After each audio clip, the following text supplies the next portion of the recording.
Okay, here we have the Arsenal seated cable row. You can obviously use this for multiple exercises as well.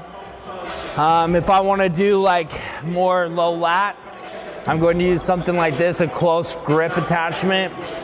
I'm going to go into full protraction, retract, drive to my belly button.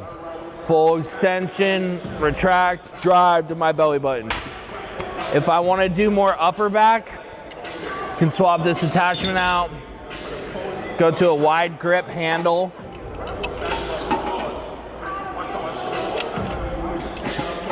And then I will set this up here. And instead of driving to my belly button, I'm going to pull up to my upper back. Row, upper back.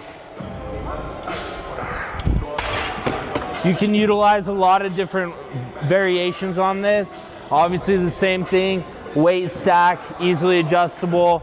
This is another heavier system on the Arsenal pulleys. So that is the Arsenal seated cable row.